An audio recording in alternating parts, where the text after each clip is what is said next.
Why do you think support for the war in Ukraine, support for Ukraine's side in the war against Russia, support for a war against Russia in the West, is kind of the bottom line issue for the people who run the US government and for the American media? Why?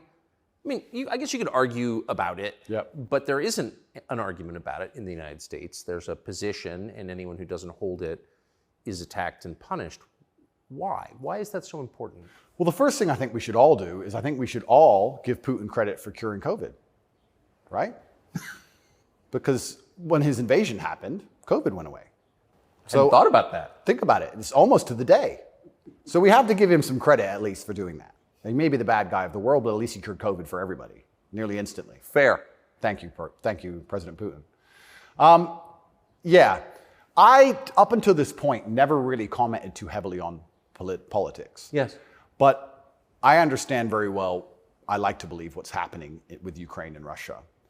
And what I will say to the people who are watching this at home is that if you are naive enough to believe that there are good guys and bad guys in wars, and it's as simple as good and bad, and that the bad guys are crazy and the good guys want freedom, then you need to do a little bit more investigation into what's really happening. And when you look at the vested interest of any country or any person... Can I just ask you to pause and just comment? That's the truest thing, what you just said. That is and anyone who doesn't understand that should shut the fuck up.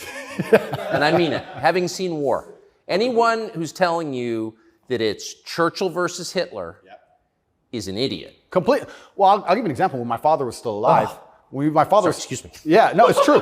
When my father was still alive, my father died 6 or 7 years ago. I was a lot younger. The war in Afghanistan was going on. He died 6 or 7 years ago. How old was he? 56. Oh gosh. Yeah, he died. But the war in Afghanistan was going on.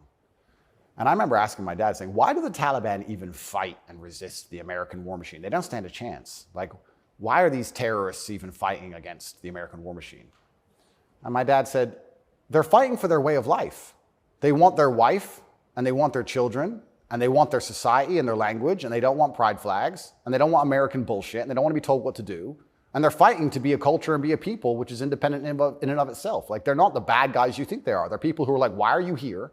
What do you want? We don't agree with that. That's against our holy book. Fuck off. Right? So even there's no such thing as good and bad in any war. And